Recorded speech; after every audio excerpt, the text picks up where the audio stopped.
কিছু পরিমাণ টাকা একটা নির্দিষ্ট হারে সরল সুদের বিনিয়োগ করা হলো 3 বছরের জন্য। খুব ভালো কথা, 3 বছরের জন্য বিনিয়োগ করা হয়েছে। যদি 1% সুদ বেশি পাওয়া যেত, মানে মনে করুন আমি 3 বছরের জন্য ইনভেস্ট করেছি, কত টাকা ইনভেস্ট করেছি জানি না, শুধু 3 বছরের জন্য ইনভেস্ট করেছি, কত টাকা পাচ্ছি আমি তাও জানি না, কত রেটে দিয়েছি আমি তাও জানি না। কিন্তু যদি 1% সুদ আমি বেশি রেট পেতাম যা পাচ্ছিলাম আগে থেকে, তাহলে আমার 5,100 টাকা এক্সট্রা হতো। এই 5,100 টাকা যে আমার এক্সট্রা হতো সেটা ক বছরে? 3 বছরে। তাহলে 1 বছরে কত? 1 বছরে হচ্ছে 1700 টাকা। তার মানে 1 বছরে 1700 টাকা আমি এক্সট্রা পেতাম। কিসের জন্য? মাত্র 1% সুদ যদি বাড়তো তাহলেই। তার মানে ওই 1700 টাকাই হচ্ছে 1% এর সঙ্গে সমান। তাহলে এটা সমান 1%, তাহলে 100% সমান কত? ইন্টু 100 হয়ে গেল। তার মানে 1,70,000। বা এরকম ভাববো, এটা যদি 1% হয়, 10% কত? একটা শূন্য বাড়তি। 100% কত? আর একটা শূন্য বাড়তি, হয়ে গেল 1,70,000 টাকা। তাহলে উত্তর কত?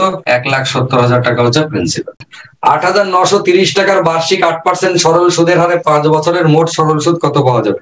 8,930 টাকা 8% হারে 5 বছরের কত হবে? এইটা হচ্ছে ছোট ছেলের মতো অঙ্ক। উত্তর কত? কাটাকাটি করলে 3,572। যদি আরেকটু বড় হিসেবে আমরা করি, আমরা কি জানি 8% হারে 5 বছরের মানেও যা, একবারে 5/8 40% মানেও তাই। তার মানে কি দাঁড়ালো? তার মানে হচ্ছে ওই যে কত গো, 8,930 টাকার একবারে যদি 40% করি তাহলে উত্তর ওটাই বেরোবে।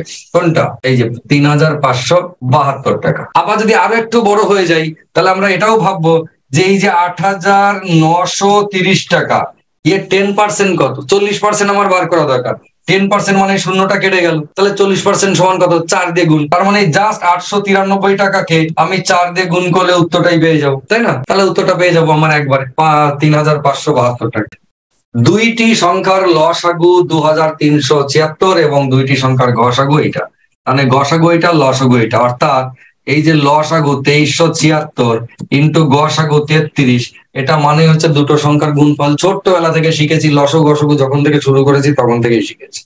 একটা সংখ্যা 297 হলে আর একটা কত? একে জাস্ট 297 দিয়ে ভাগ, জাস্ট একে 297 দিয়ে ভাগ করে দিলাম, হয়ে গেল।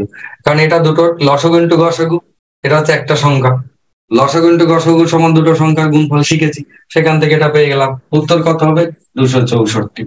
এ কোনো একটা কাজ 4 দিনে করতে পারে এবং বি সেই কাজটা করতে পারে 12 দিনে। তাহলে এ করতে পারে, এ কোনো একটা কাজ করতে পারে 4 দিনে, বি করতে পারে 12। এই যে এ করে কদিনে? এ হচ্ছে 4 দিন, বি করে 12 দিন।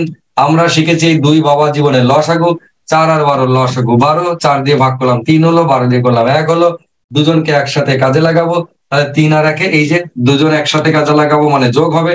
3 আর 1 যোগ করে 4, সেটা দিয়ে দিলাম নিচে, ফাইনাল উত্তর বেরিয়ে গেল 3 দিন।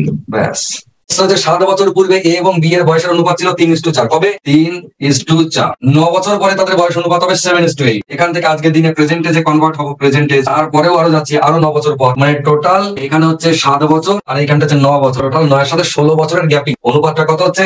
7:8। এই গ্যাপটা হচ্ছে ক বছরের? 19 বছরের। কিন্তু অনুপাতে গ্যাপ কত? 3টা 7 হয়েছে মানে 4 বেড়েছে, আর 4টা 8 হয়েছে মানে এও 4 বেড়েছে। 4 অনুপাত বেড়েছে, কিন্তু বছর কত? বছর হচ্ছে 16 বছর। এই যে তার মানে 4 অনুপাত মানে 16 বছর, তার মানে 1 অনুপাত মানে 4 বছর। এই যে 1 অনুপাত মানে 4 বছর পেলাম। এবার যেটা জানতে চাইবে সেটা উত্তর করবো। কি জানতে চাইছে? বি এর বর্তমান বয়স কত? বি মানে কি? এই বাবা জীবন, এটা ছিল এ, এটা ছিল বি। তাহলে বি এর বর্তমান বয়স মানে এই বয়সটা ধরি যদি আমরা। 1 অনুপাত মানে 4 বছর, 8 অনুপাত মানে 4 8 32 বছর। এটা হচ্ছে কখন? আজ থেকে 9 বছর। এই যে কোথায় গেল?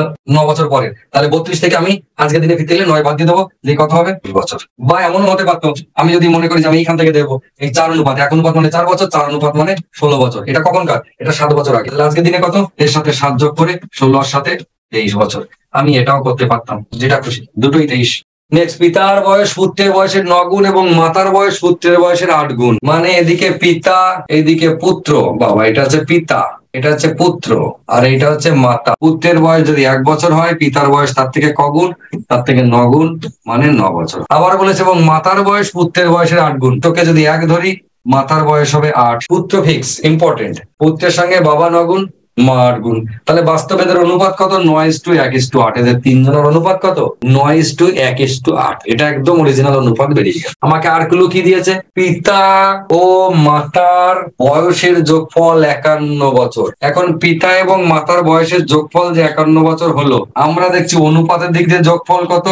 9 9 18, এটা হচ্ছে 17। অনুপাতের দিক দিয়ে 17, কিন্তু বই কি বলছে? বই বলছে না গো, ওটা 51। 17 অনুপাত মানে 51, কগুণ? 3 গুণ, 3 17 51। তার মানে পুত্রের বয়স ছিল 1 অনুপাত, মানে 3 বছর।